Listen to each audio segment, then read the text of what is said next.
Welcome everybody. This is Ask Me Anything About GitLab Releases and Deployment of the 12th of October 2022.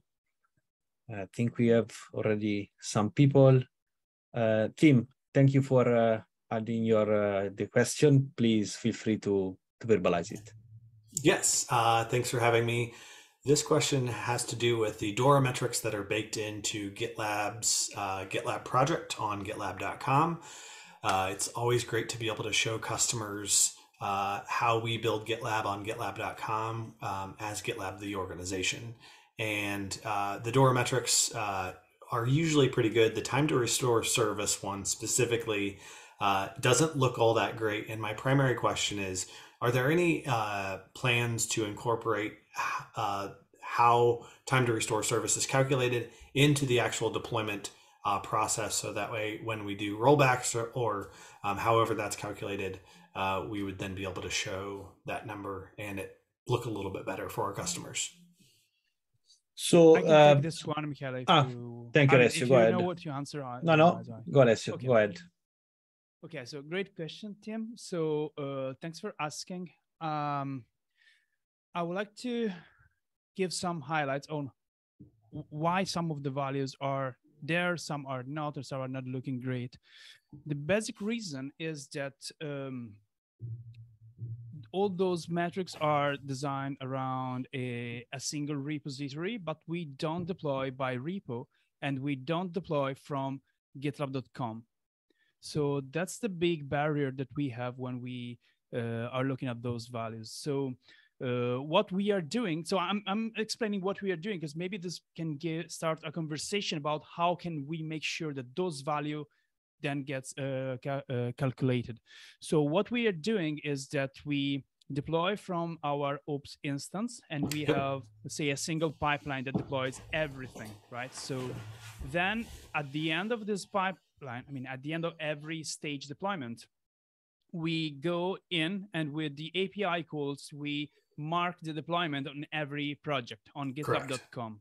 So this is what we are doing. So if this is not enough to populate those values, then we need to figure out a way to actually have, for instance, what's the thing you were time to restore service to get extracted from those information, because we do run rollback, right? But maybe they are not detected as rollback by the API. So.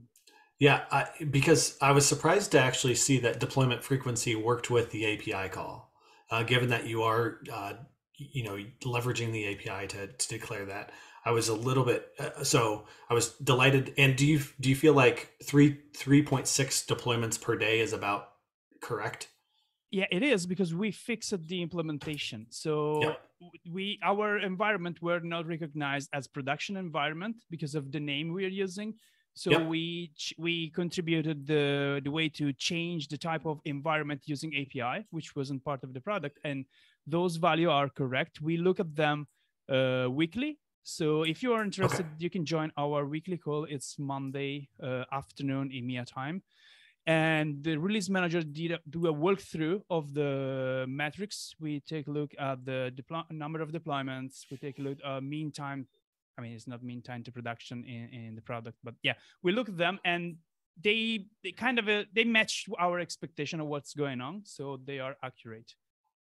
But the time to restore service one specifically looks to not be looking at the right data and or is not instrumented correctly for our environment.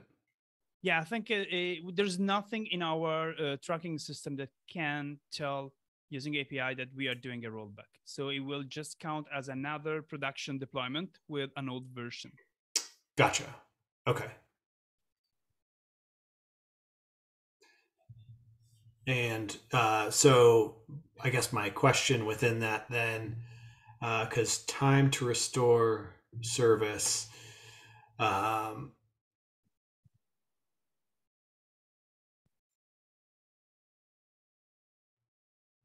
I don't know how exactly it's calculated, I guess. I was trying to look through the documentation. But to date, we haven't looked at figuring out, hey, how could we make this metric actually work for GitLab?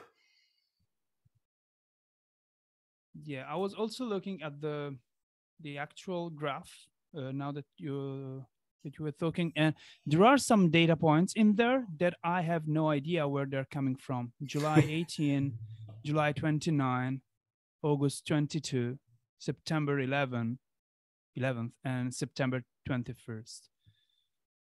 No idea why those data points are there. So we need first to figure out how we calculate the metrics, and then try to figure out if we can feed information into our tracking system to see the value.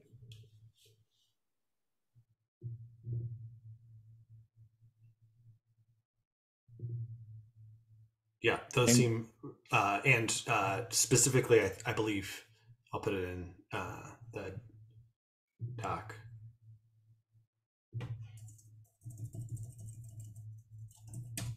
But this page specifically here, and if you, and you're referring to the last 90 days, not last 30. Yeah, last 90.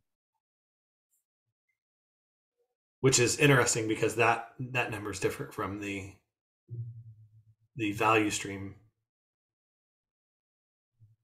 of the, I guess that's of the last 30 days. So that's maybe why, but okay.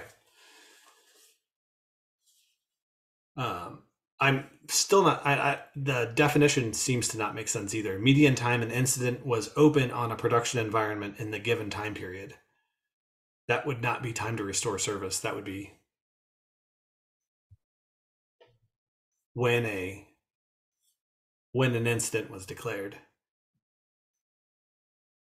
Like, that sounds like the median time a chain or a failure was detected, not a failure was restored. Anyway, okay. Thank you. That was helpful. We don't have any plans to fix this number. Thank you, Tim, for the question. Thank you, Alessio, for the answer. Tim, I guess this is also something that could be worth it to discuss with the team in charge of those metrics. I can sync with you offline later, sync, and just give you the team name. Joao, you want to verbalize your question?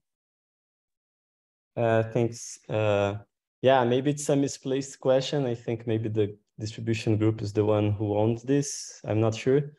But do you know if the GitLab chart is released together with GitLab.com the same date, the same cut date for getting commits? Like, it's the same automation, or it happens like a few days after? And which date would that be? Anyone has an idea? Someone from the team wants to take it, or I should take it? I can try. So I usually have to check the code every time that question like this show up, because it's a bit tricky. If I remember correctly, what happens is that we tag the charts at the same time of when we publish the packages. That's the tricky part. So most of our softwares and components in general get tagged in advance. So we tag 2 working days before the actual release. And those are either, if it's a security release or a public one, they are not published. So we have in internal repositories we can download and install, but they're not available to the general public unless they build themselves the same thing. Then there is a point in time when a release manager releases the package, which basically moves the thing to a public place. At that point in time, there are extra feature that goes into CNG, so the charts, and I don't remember, there should be another project as well, and create the release there, because those projects do not support this in between state between being tagged but not released. So that should be the rough timeline. But so it feels from what you say then that there is a little bit of a lag. Maybe, I don't know how much of that is like a 1 day, 2 days after that GitLab has been cut, then the chart is cut afterwards. So I don't know if that's a detail that I don't remember. I don't know if when we start the process, we are still, say, branching off the main branch. And so it's just a matter of when the tag operation happens, but the content is the same, or if there is actually an extra gap in time where you can, say, add some new feature or whatever. This is definitely more a distribution question. Thanks, Alessio. Welcome.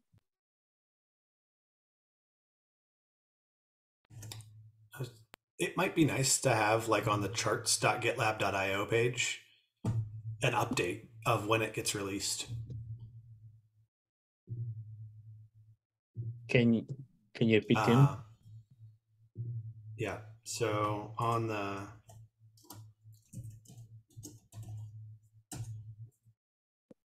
this page is typically what I see my customers asking about, of like, hey, is this updated yet? So they usually go here first and then they navigate over. But this seems like a simple page that, if this is kind of the starting point where we want people to go to, it'd be nice to be able to say, like, chart name and then the status, not just GA, but also like what version has been released for the GitLab, GitLab agent, and GitLab runner. Yeah, perfect. I'll take a note on that. I wasn't even aware of that page that we use that, but it's definitely a good starting point where we can look at that and improve things. This is definitely a distribution topic. Yes. Yep. Yes.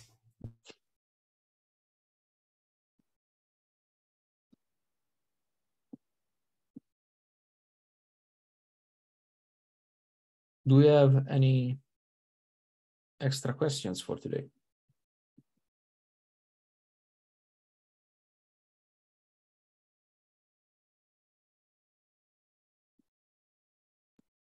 Well, if not, thanks everybody for joining the call, and also feel free to reach out to us in the GDelivery Slack channel if you have extra questions that are coming up to your mind later, and we will do our best to answer them in the shortest amount of time. So thank you everybody for joining today AMA, and I speak to you soon.